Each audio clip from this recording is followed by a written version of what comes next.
This is the story of a franchise that started all the way back in 1979.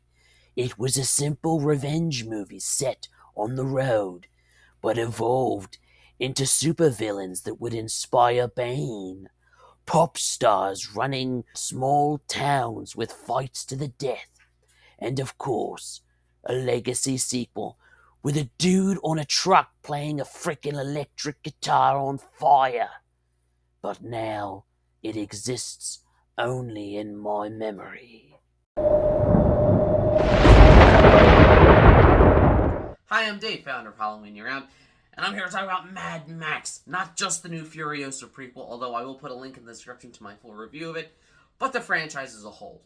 And as a whole, what a fascinating franchise this is. Starting out as just this very low budget DIY indie action movie that didn't have permits to shoot out, these chase scenes in the streets, all the way up to these big budget, legacy sequel and then prequel, where I think Fury Road is arguably the best legacy sequel ever made, and I will die on that hill defending it. So I wanted to look at the franchise as a whole, all 5 movies, and do a ranking. Now, full disclaimer here, I don't dislike any of these movies. This is, when I do these rankings, there's usually a very clear one at the bottom and a clear one at the top, and then it's just figuring out where all the other ones go. This one was actually really, really hard to do because I like all of these movies, but I only love a couple of them, and that's kind of how I'm going. So even the one in 5th place, that doesn't mean I hate it by any means at all. So without further ado, let's get to the rankings. Number 5, Mad Max Beyond Thunderdome. I don't dislike this movie. It's a lot of fun. I love, Tina Turner's great in it. I love the whole, Thunderdome, 2 men enter, 1 man leaves. It's so rich in its own world building, and I would love to see more adventures at Bartertown. The only reason it ranks lower is, number 1, it gets a little goofy and not in a good way at parts. It gets a little too campy for its own good, I think. And it almost gets too polished to the point where you can tell of the original trilogy, this is the one that had the biggest budget. And it shows.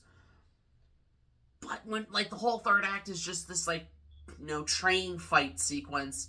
And it's cool and all, but it lacks, the indie charm that its previous movies had. But then it also doesn't quite have, the insane adrenaline that, Fury Road and Furiosa would have. So it's kind of stuck in this weird place. I don't dislike the movie. I just happen to like all the other ones a little bit more. Number 4, Mad Max. I feel really guilty putting this one next to last. But like I said, I don't dislike any of these movies. Normally when I do these rankings, the original ranks at the top or near the top. Obviously, there's major limitations here. It was super, super low budget. Like I said, they didn't have permits. They couldn't do a lot of things that I'm sure George Miller wanted to do. But for what this movie is and for what they had, it's amazing that it exists like this. My only issue with it story-wise is I think it does take a little bit too long to get to the actual revenge part of the story. Max is barely in it for the first third of the movie, and we really don't get his revenge story until the last 30 minutes. And I just feel like there's a lot of kind of filler in the middle that I think you could have gotten to that plot point sooner. But what's most interesting and fascinating about this original movie is I love that it's before society has completely descended into, post-apocalypse. I love how there's still a police force. There's still hospitals. There's still that ice cream shop that's glad to have their business. So in a strange way, the first Mad Max, they're dealing with, economic crises around the world. Kind of hits close to home right about now. And because of that, this first movie almost feels like it's not that far off. economic political turmoil could lead to some sense of lawlessness where, like, technically there is a government and there are institutions in place, but everyone's just kind of doing their own thing. So I think that this movie, it's probably the scariest out of all five of them because of how close it feels to our own world today. Number 3, Mad Max Fury Road. Hear me out. Hear me out. I'm probably going to catch a lot of flack putting this in third place, but I love this movie. It is a 2-hour adrenaline rush. Its set pieces are some of the most, like, visually creative, and I love all the practical stunts. I love the chase scenes. I love Furiosa's mission. I love I know that on set, she and Tom Hardy clashed a lot, but it works for their characters. They're reluctantly thrown into this mission together. She's having to rely on Max, which she didn't plan on having to do. Max is just trying to survive, and he wasn't planning on getting involved in all this. Nicholas Hoult as Nux is great as sort of like the glue that kind of holds everything else together in the movie. So I love that it shows instead of tells. It shows us this world. It shows us this wasteland. The only reason why it leans a little bit lower than the next two is story-wise, it's a 2-hour chase. And there's nothing wrong with that. I'm not saying this movie is perfect the way that it is for what it was trying to do. It's just I like a little bit more story. And when you like all 5 of these movies and ranking them is very difficult, you have to draw a line somewhere, and that's why this one ends up in third place. But that does not mean that I don't love this movie. Number 2, Furiosa, a Mad Max saga. So hear me out again. There is no doubt that the last 2 movies in this franchise are obviously, they're the biggest budgeted, they have the highest production quality. Furiosa goes in second because it doesn't do quite as much for me as the first place one does, which I'll get to. The reason why I rank it a little bit higher than Fury Road is, whereas Fury Road is just a 2-hour chasing, Furiosa is like this epic Greek poem about this warrior Furiosa and her story, her tale, her odyssey, as the trailers all said.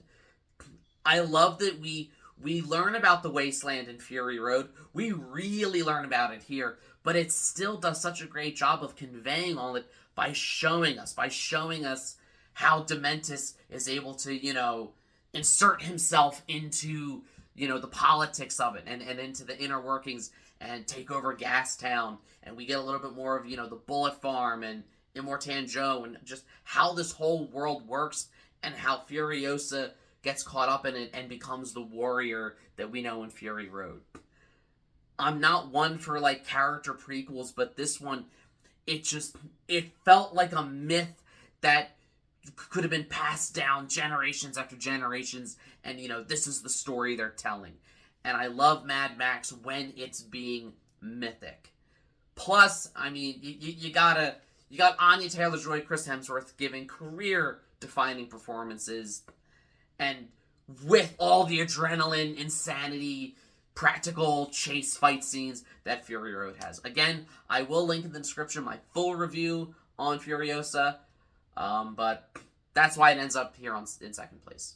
And finally, number 1, Mad Max 2, The Road Warrior. So when you picture Mad Max, this is the movie that comes to mind for most people. Most people aren't thinking of the first one, where it's still kind of in our world. They're thinking of this, where they've just gotten into post-apocalypse. You have this little community trying to survive. You have Max just trying to get by, getting caught up in a mission, caught up in a storyline, someone else's adventure, and an ending where Max is this mythic figure that exists only in the memory of, one of the children who lived there. This is pure Mad Max, and the reason why I rank it a little bit higher than, say, Fury Road or Furiosa is I actually kind of believe this post-apocalypse. Let me explain.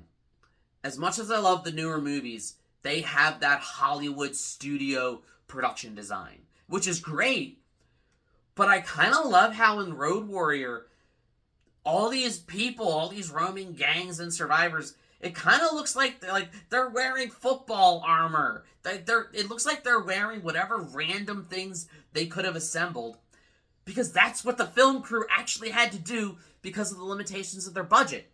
So I believe this post-apocalypse, that these are just a bunch of people trying to survive, that maybe society collapsed not that long ago, and this is just how they're surviving, and what they're having to do. And you have this community that, of course, their goal would be, let's get to some oceanside paradise and, live out our days there.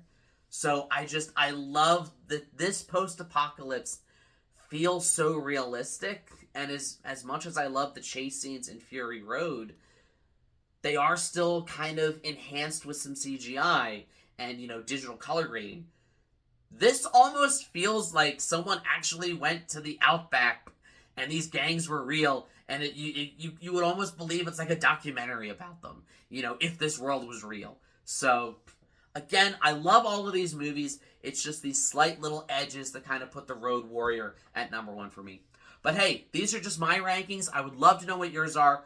What are your least to most favorite Mad Max movies? Please let me know in the comments. Please tell me why I'm wrong if you think that I am. Like, share, subscribe, all the YouTube stuff. If you don't, you may end up stuck in the Mad Max wasteland, having to fight with, roaming biker gangs to survive. And as always, every day is Halloween.